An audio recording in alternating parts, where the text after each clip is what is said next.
Anunciado, ya se encuentra en nuestros estudios Jorge Treyes, ex vocero fujimorista, quien vuelve a conversar con nosotros esta mañana. Nosotros le agradecemos la gentileza de haberse levantado tempranito el día de hoy. ¿Cómo estás, Jorge? Muy bien, ¿tú qué tal?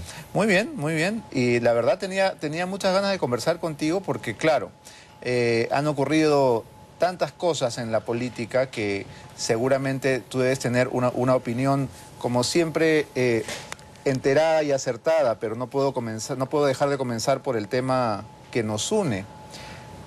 ¿Cuáles fueron al final los resultados de nuestra apuesta? Porque nosotros hicimos una apuesta, ¿te acuerdas? Mira, vagamente. Vagamente. Lo has olvidado. Porque la entrevista tuvo, digamos, tanta resonancia. Sí. Que tú me dijiste que iba a ser titular de un de la diario, República, sí, ¿no es cierto? Claro. El comentario que te hice sobre, digamos, sobre la guerra contra el Sendero y el MTA, ¿no? Bueno, ha pasado tiempo y es natural que a veces uno tiene memoria selectiva. Vamos a ver mejor el video. Adelante. ¿No? Tienen que estar los temas más importantes. Ok, entonces los fujimoristas están de acuerdo pero en por que se supuesto debata el tema de corrupción y el tema de derechos humanos como capítulos separados. ¿Sí? ¿Seguro? Sí, pero, mira, yo sé que en el gobierno pasado hubo corrupción, pero sé también que no todos fuimos corruptos, ¿no? En el tema de derechos humanos, con mucha calidad y generosidad, Jaime Altados hace 3 noches destruyó a la señorita presidenta coordinadora cuando le demostró... ¿Coordinadora de qué? Coordinadora de Derechos Humanos, una señorita... ¿A Rocío Silva Santisteban? ¿La destruyó?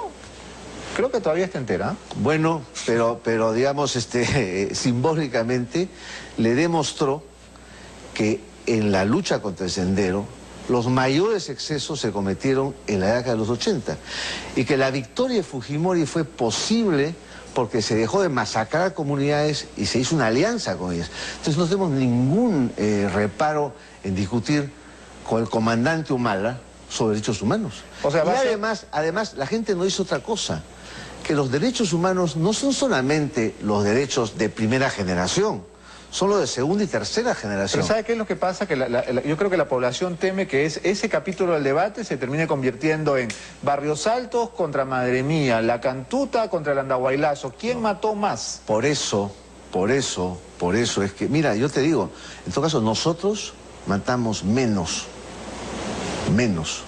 que los 2 gobiernos que nos antecedieron. Le ha regalado usted un titular soñado a la República. Nosotros matamos menos. ¿Le apuesto que sale mañana? Vamos a ver, pues. Ya, le apuesto una rifa. Ya. No, una olla arrocera. Una olla arrocera. ¿Dónde está mi olla arrocera? No puedo empezar la entrevista sin que usted me haga entrega oficial de mi premio. La verdad es que es una grande y no entró en el ascensor. Es un mollón. Cuando termines te espera en el patio. Una olla común, es una olla común. No. Bueno, yo le he preguntado a varios de los connotados voceros del fujimorismo y claro, ellos coinciden en afirmar que fue un momento difícil de la campaña. Y la verdad es que tú estabas tratando de argumentar algo y la frase, digamos, sacada de la conversación suena espeluznante. Tú pones la frase. Digamos, en el fondo, el que reduce el tema a una especie de partido de fútbol donde cada cual hace goles, es el entrevistador con mucho talento. Gracias. Toda la culpa es mía, entonces. Al revés. Digamos, todo el condimento es tuyo. Pero es que, en verdad, había un excelente cocinero. Gracias. Bueno, en realidad, en ese momento de la campaña, se estaban sacando, pues, ¿no es cierto?, las cartas, los naipes de los muertos, ¿no? Y eran los días finales, ¿no? Y eran los días finales, y además, los voceros estaban jugando un partido, digamos que de filigrana, porque cualquier pequeño error era automáticamente aprovechado, obviamente, claro, por el contendor. Ahora, cuéntanos un poco el detrás de cámaras, porque vimos a Rafael Rey y Altuve salir en la tarde muy cariacontecidos a decir que dejabas de ser el vocero de la agrupación. Pero ¿qué hubo en digamos, en ese interludio, que sería, digamos que interesante saberlo, mira, ahora que ya no hay nada que hacer. No sé, bueno, si tú has sido defensa, ¿has jugado mucho al fútbol o no? ¿Perdón? ¿Tú has jugado mucho al fútbol o no? Yo, nada, nunca. Bueno, muchas veces los partidos, cuando o estás empatado, o tienes un golpe o te están atacando, entonces si tú eres defensa, los últimos minutos son terribles en el área. Y ahí entre los compañeros y entre los que vienen esto por el empate, pasan y se dicen muchas cosas. Pero acabó el partido, te vas a la ducha y se acabó, ¿no? Entonces era un momento en que la candidatura de Keiko se venía abajo, porque Humala, digamos, nos alcanzaba, había mucho nerviosismo y entonces cada uno estaba desesperado por encontrar pues el arma que iba a impedir lo que pasó, y es que ganó Humala, ¿no? Claro, pero digamos, tú dices, la candidatura de Keiko se venía abajo? ¿Cuáles eran esos factores que hacían que se venga abajo? Porque de hecho, algunos te cargan las tintas a ti, claro, o a mí, o a los dos, ¿no? Pero hubo una serie de factores, ¿no? También estaba el tema de las esterilizaciones, que había sido hábilmente sacado por Humala en el debate. Había varios flancos. Yo te diría que, digamos, ¿por qué perdió Keiko? Obviamente no fue ni por ti, ni por mí, ni por los voceros. Qué pena. ¿No? Yo creo que Keiko representó de todas maneras, digamos, la opción fujimorista, ¿no? Bueno, desde el apellido. Y desde el apellido. Imposible, ¿no? ¿no? Fujimori, ¿no es cierto?, todavía es un hito histórico sobre los cuales los peruanos tenemos muchos sentimientos encontrados. Hay quienes lo amamos, como yo, hay quienes lo detestan, ¿no? Entonces... ¿Tú amas a Fujimori? Mira, le tengo mucho cariño. Claro, pero amar es mucho más que, digamos... Te voy a decir, yo tenía casi 50 años, tenía 4 hijos, una familia donde unos primos se habían ido de Europa.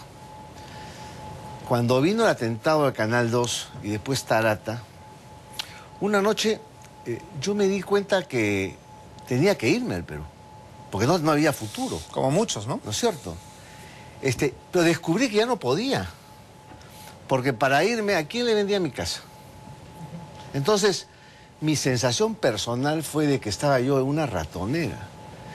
Y Alberto Fujimori a mí me devolvió mi casa, mis hijos, mi futuro, y creo que al país le hizo lo mismo. Entonces, yo le tengo un gran respeto, un gran cariño, y creo que los peruanos, si no corregimos el gravísimo error de San Martín de haberlo puesto en cadena perpetua con mucha pasión y con una doctrina que está en la sentencia que me encantaría discutirla con San Martín, si no corregimos eso, nos va a pesar.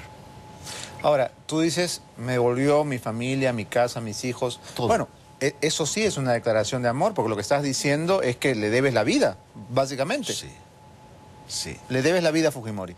Yo le debo mi vida profesional, familiar. Familia.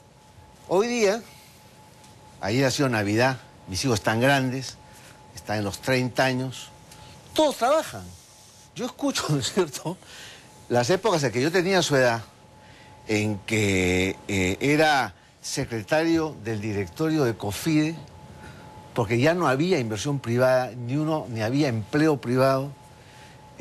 Me acuerdo cuando he sido ayudante del doctor Ulloa y venía el doctor Webb, pero tranquilo, y le decía: Manuel, hay 400 o 500 millones de reservas en las arcas, y se respiraba. Hoy día hay más de 50.000 millones. Es decir, en el Perú ha habido un cambio sustantivo que no se debe solamente a Fujimori. Yo te diría que en ese gran cambio entran desde Vargas Llosa, que fue el primero, digamos, que anuncia que había otra manera de hacer un Estado hasta Humala. Entonces, creo que en un momento todos tenemos que bajar un poco las pasiones y ser un poco más generosos con Fujimori. Cuando dices hasta Humala, creo leer ahí entre líneas una rectificación a tu opinión anterior sobre Humala, porque obviamente no pensabas sobre Humala lo que piensas ahora. Bueno, cuando tú estás en una elección, ¿no es cierto? Tu deber, ¿no es cierto?, es apoyar a... Sin duda, claro. Pero creo, igual tú tenías miedo de que Humala gane. Creo que el presidente Humala es... De repente es una frase audaz. O sea, tú me paras, pero creo que es la última chispa de este gran proceso que comienza en los 90 y que nos está llevando realmente a ser un país muy interesante. Un país que ya el mundo lo está mirando con respeto, ¿no? Y a mí Humala me sorprende cada día, porque creo que lo está haciendo muy bien. ¿Y en qué momento dejaste de temer a ese cuco que todos creían, o por lo menos los opositores creían que iba a ser? ¿En qué momento te dio señales, digamos, de confianza? Primero, creo que tiene una virtud y es que es un hombre que no habla mucho, ¿no? Eso en un jefe de Estado es muy importante. ¿No hablar mucho? No hablar mucho. ¿Por qué? Porque, como decía Platón, uno es esclavo de lo que dice y dueño de lo que calla, ¿no? Y con García nos hemos acostumbrado lo contrario. Segundo, porque creo que no es un acomplejado, entonces es una mente abierta que está aprendiendo, ¿no? Y ha llegado con ideas sanas y claras, ¿no? Creo que es un nacionalista de verdad, es decir, ama su país, ama a los peruanos. Ellos mismos, digamos, la pareja presidencial es una pareja muy peruana. ¿En qué sentido? En el biotipo, en las maneras, en la cosa un poco... nosotros los peruanos somos un poco barrocos, ¿no? Hasta acá, dos hermanitos, te quiero mucho. Hay una cosa peruana que está en esa pareja, ¿no? ¿Salameros? Quizás un poquito. No sé si el adjetivo es el correcto. Pero te refieres, cuando dices barroco, no te refieres al estilo de la decoración, te refieres a su manera de ser. Claro, claro, claro. Esa cosa un poco cuidada, siempre con el contrapunto, también. Quizás recargada, ¿no? Humala es un militar y la Fuerza Armada ha estado combatiendo al terrorismo, ha estado en la cancha, tiene una sensibilidad que es especial para la miseria también. Es hijo de una familia con apellido, digamos, provinciano, con un padre político. Uno puede decir si es radical o no, el hermano. Entonces, es un personaje que está apareciendo, a mi juicio, bien. Ojalá no me equivoque. Ahora, dentro del fujimorismo ahora son días seguramente muy duros, porque se está barajando la posibilidad de indultar a Alberto Fujimori y esto, por supuesto, ha desatado una tormenta que no puede sino empeorar en los días que vienen. Así es. Obviamente tú quieres que Fujimori salga, pero ¿qué le dirías a quienes justamente son los deudos de esas víctimas de la violencia? Es decir, tú nos has contado cuál fue tu posición antes de que Fujimori aparezca en escena, y era la de muchos peruanos, ¿no? De no saber para dónde mirar. Pero ¿qué le dirías a los deudos de las víctimas? ¿Cómo convencerlos a ellos de que Fujimori debe estar libre, de que Fujimori ya pagó? Mira, en la vida, en verdad, uno siempre tranza. Digamos, ¿cómo se hizo la paz entre franceses y alemanes? Porque en ambos lados habían, pues, deudos y habían víctimas, digamos. Yo creo que la paz es un sentimiento que tiene que aflorarte. Yo no creo, por ejemplo, que el indulto esté listo para Fujimori, porque todavía al frente hay mucho encono, ¿no? Yo creo que uno tiene que simplemente todos los días reiterar la necesidad de amistarnos. Y Fujimori es un ser humano, es un hombre que tiene 74 años, está mal de salud, con todos sus defectos, fue un presidente que tiene un activo muy importante. ¿Y por qué este hombre va a morir en la cárcel? A mérito, repito, de una sentencia a todas luces forzada, donde con un silogismo, es decir, sin prueba, se asume que ha participado, o sea, que tiene una responsabilidad penal en un asesinato y se le condena a 25 años. En los hechos, la perfidia de la sentencia hace que a Guzmán y a Fujimori se le da una sentencia. Eso es inadmisible.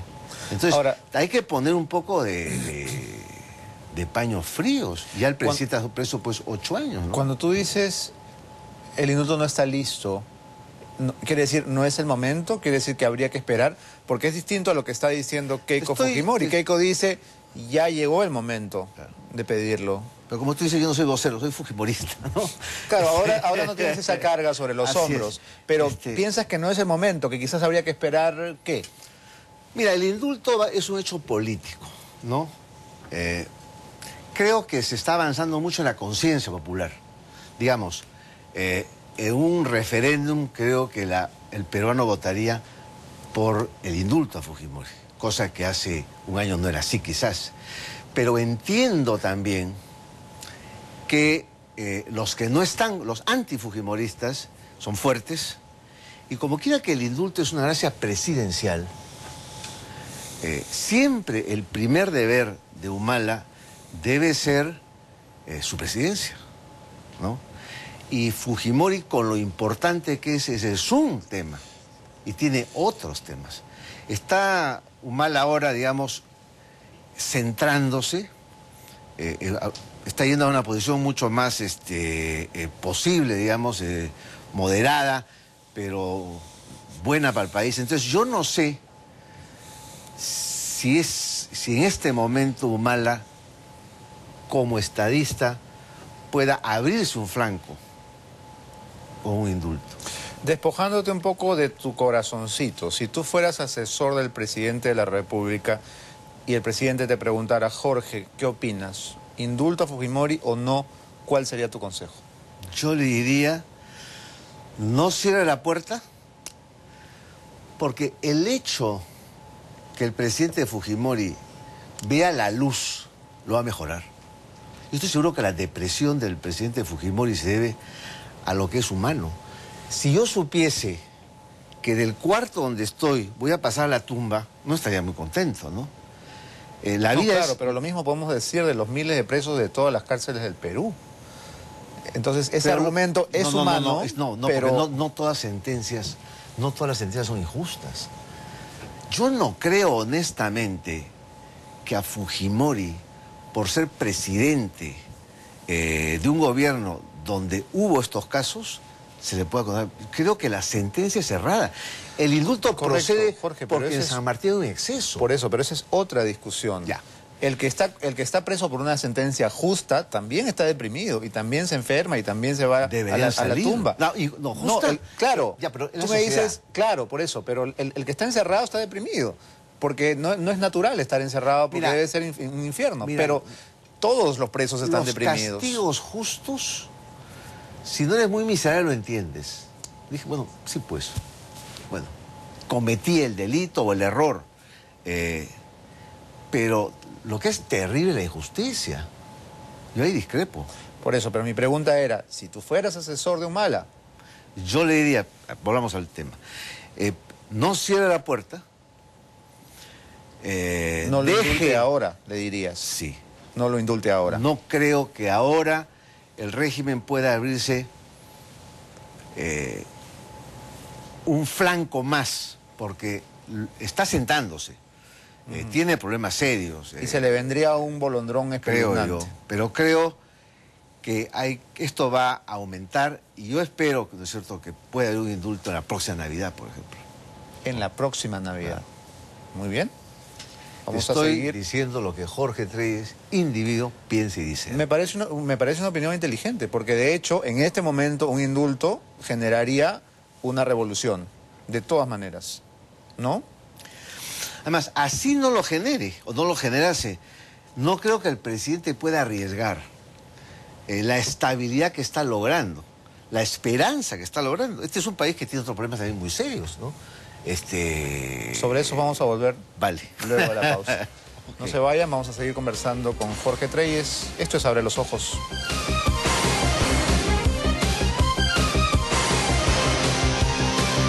A las 8:03 de la mañana estamos de regreso en Abre los Ojos para seguir conversando con Jorge Treyes, ex vocero fujimorista, quien ha venido nuevamente por aquí. Y estábamos hablando de la pertinencia o no pertinencia de indultar a Alberto Fujimori en este momento, en estas fiestas. Tú acabas de decir que no lo aconsejarías y que si fueras asesor del presidente Humala le dirías que lo indulte en la próxima Navidad.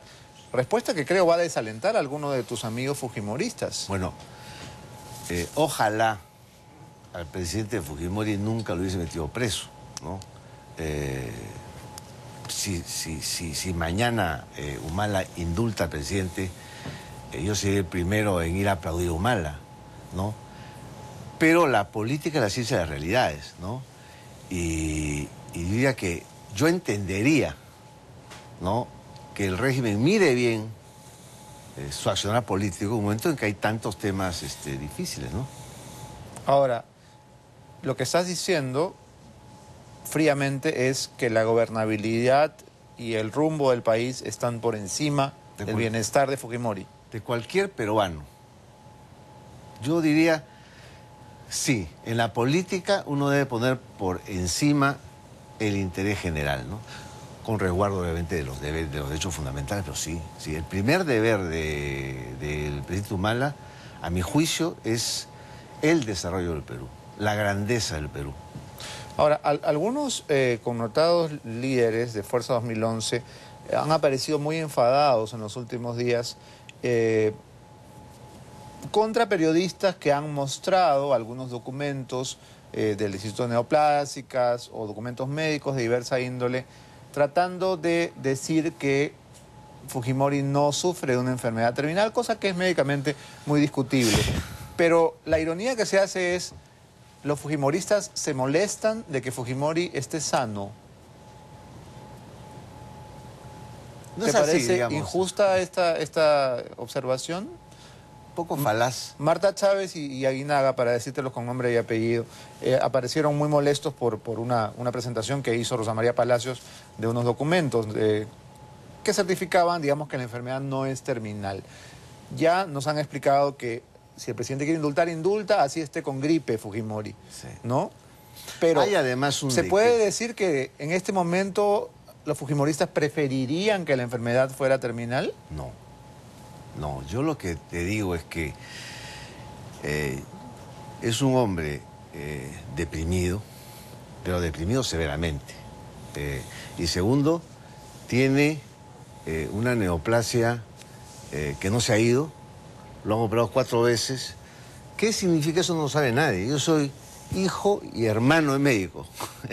Entonces, a mí no me gustaría tener una neoplasia en la boca que está ahí, porque a dónde y cuándo se va a mudar, eso no lo sabe nadie, ¿no? El presidente tiene ese tema, eso no es broma, ha perdido muchísimos kilos. Mira, para mí, el hombre que refundó el país, que esté por una sentencia, repito, injusta y a mi juicio ilegal, condenado de por vida, es un exceso que hay que cortar. Eso es un exceso. Entonces, lo que está sugiriendo es que en vez de indultarlo, lo que el gobierno tendría que hacer, según tu punto de vista, es revisar la sentencia. Bueno, no te olvides que la sentencia no es firme. Yo no estoy muy al tanto, digamos, del detalle, pero hay recursos que están planteados ante el Tribunal Constitucional, ¿no? Es una sentencia que no se sostiene. Porque lo que ha hecho San Martín es decir, como no tengo pruebas, ¿qué doctrina jurídica me permite condenar sin pruebas? Ah, le han dicho, la autoridad inmediata. Y hay un intercambio entre San Martín y unos expertos abogados de España, Bueno, diciéndole, electrónico... oiga usted, esos correos, Sí, oiga pero usted. era un abogado peruano, Gonzalo del Río. Pero estaba en España. ¿Y qué tiene eso que ver? No, simplemente recuerdo el hecho fáctico, ¿no? Entonces, oiga usted quiere condenar sin pruebas, agarre de esto. Ah, muchas gracias, pum. Y así. Pero, a ver, en ese intercambio de correos electrónicos, ¿cuál sería, digamos, lo irregular o lo ilegal? Porque un juez, como un médico, lo irregular, como un periodista, puede pedir consejo. lo irregular es que cualquier estudiante de Derecho o cualquier estudiante sabe que no se puede condenar sin pruebas.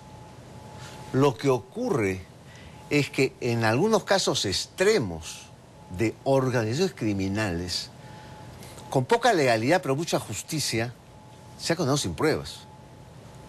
Pero no puede decirse que el Estado de Alberto Fujimori era un Estado criminal. Eso no necesita análisis. Entonces, la doctrina del señor San Martín aplicada a la sentencia y que determina que el presidente Fujimori esté preso de por vida, a mi juicio es ilegal. Y yo espero que algún tribunal le dé la razón a la defensa. Y cuando dices algún tribunal, ¿a cuáles tribunales te refieres? El Tribunal Constitucional. Le dé la razón a la defensa. Claro. Y revise la sentencia. ¿Qué opinas de la defensa que hizo el abogado César Nakazaki a lo largo de todo el proceso a Fujimori? Mira, todos son buenos militares después de la batalla. Yo creo que César, con la mejor intención y con muchísimas horas, se abocó a la defensa del presidente. No siempre se gana. Creo que se estrelló con una voluntad, no sé si dolosa, pero con una voluntad de ¿Política? castigarlo. Una voluntad política y no jurídica. Escondida, ¿no es cierto?, en esos jueces. Creo. Pero entonces, ¿piensas que su trabajo fue eficaz? Eficaz no fue, porque perdió. Pero fue... Claro, pero uno puede perder en buena lid o puede perder porque comete tonterías, es decir... No, se puede perder porque el enemigo es mayor. Yo no me atrevería, sin haber revisado esos expedientes, a decir que el doctor Nakazaki fue negligente. No. No, yo creo que nadie hubiera salvado al presidente Fujimori. Porque en el Poder Judicial así de categórico. Querían condenarlo. Ese es mi juicio, mi impresión. El Poder Judicial tenía una voluntad política. En sus cerebros, ¿no? No me explico cómo los jueces que lo han condenado pueden pensar que la sentencia de Fujimori es la misma que la sentencia de Guzmán. Digamos, eso es no tiene defensa. ¿Usted cree, pregunta a cualquier peruano, que el presidente Fujimori le hizo tanto daño al Perú como el señor Guzmán? No. Y entonces, señor, pues están los dos con la misma sentencia. Bueno, dice la misma sentencia porque ambos van a supuestamente morir en prisión. Porque es una sentencia de por vida. Pero no es la misma sentencia. Bueno, pues ese es un eufemismo. Eso es casi hipócrita. Dada la edad de Alberto Fujimori. Obviamente. Eso hay que tener en cuenta. Digamos, primero su responsabilidad. Bien discutible. Se requiere esta teoría extraña. Y después hay que ver los hechos. Y dar una sentencia que no es 20 años. No soy un técnico en la materia, pero creo además que la tipificación del delito es discutible. Eso de lesa humanidad, hay un tema de temporalidad. Entonces, esto está construido para meterlo preso hasta que se muera. Eso hay que corregirlo. Pero no ahora, de acuerdo a su consejo. Si se pudiese ahora.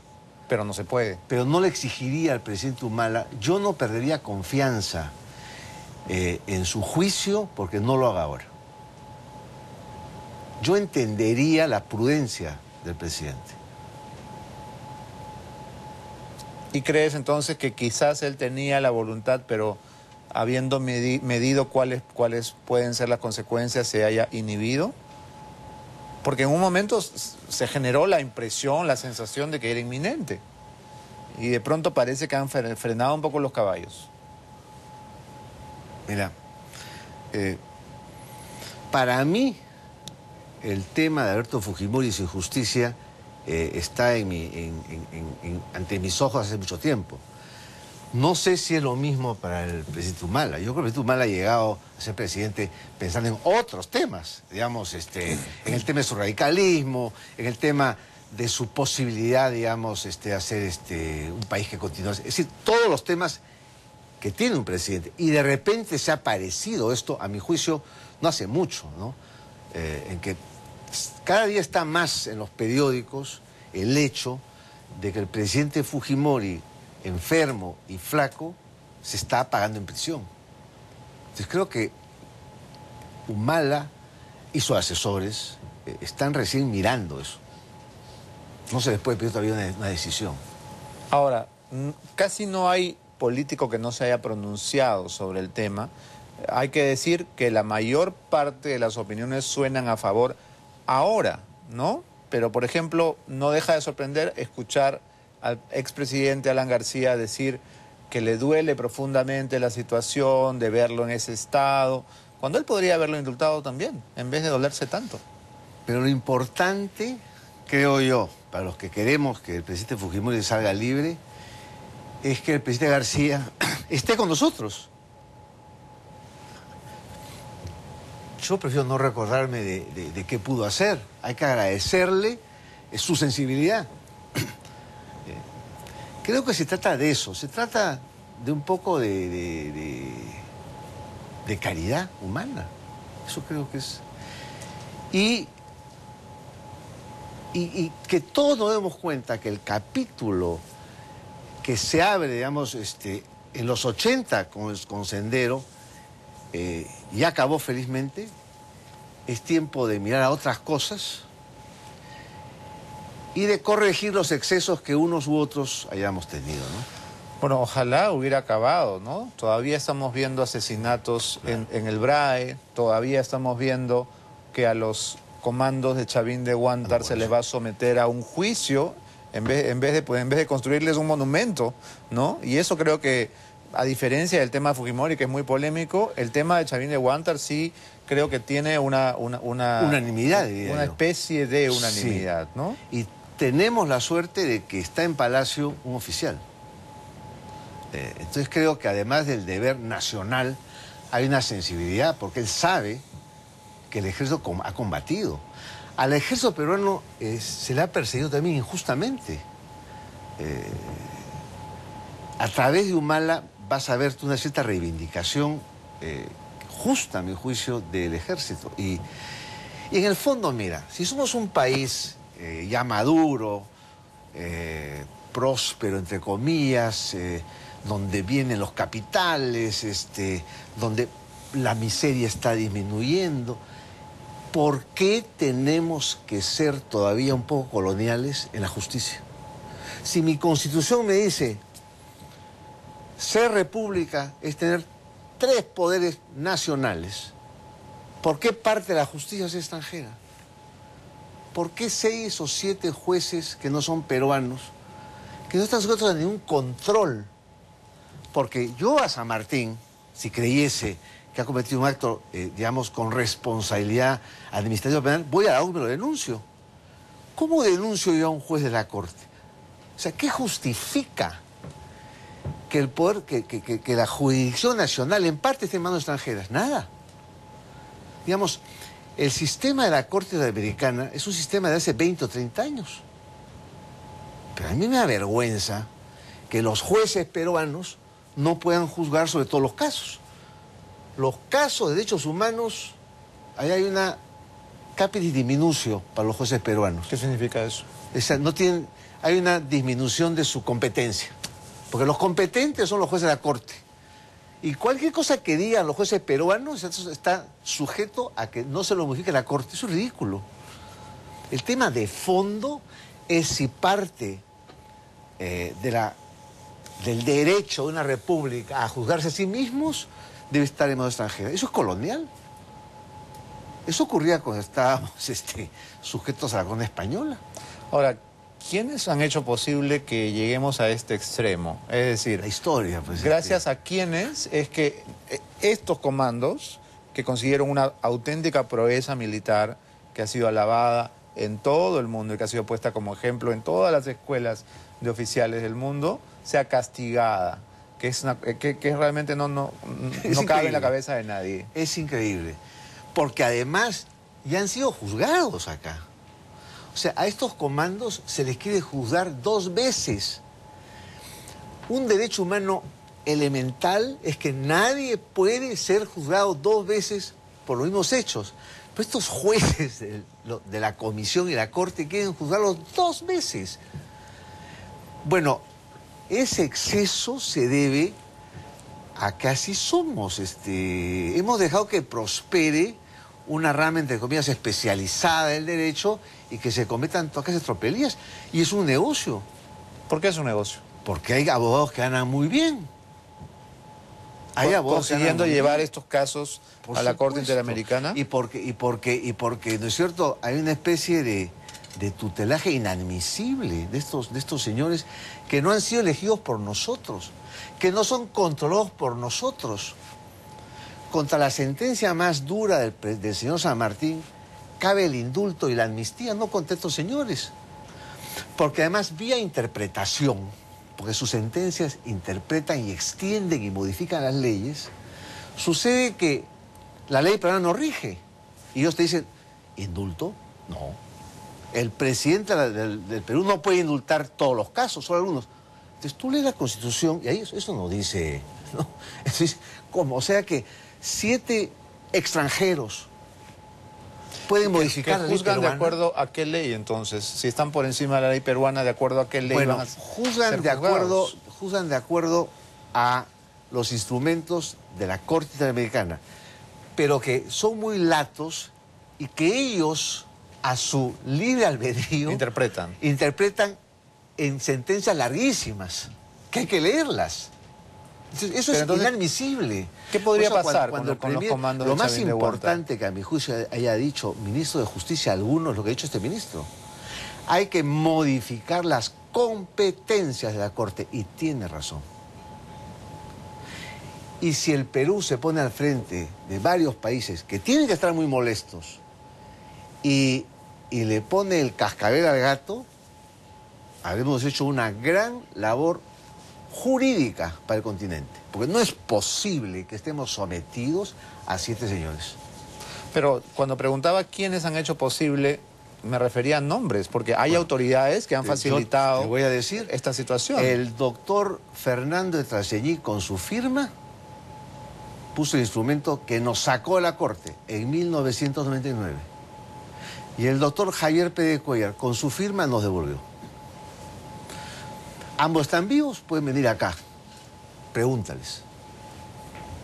La gestión del último ministro de Justicia, el señor Eguiguren, ¿no ha tenido absolutamente nada que ver con este caso? Mira, honestamente creo que es muy menor su responsabilidad, ¿no? La gran responsabilidad la tiene el gobierno de Valentín Paniagua, cuando ya habiéndose salido el Perú de la Corte y teniendo ellos,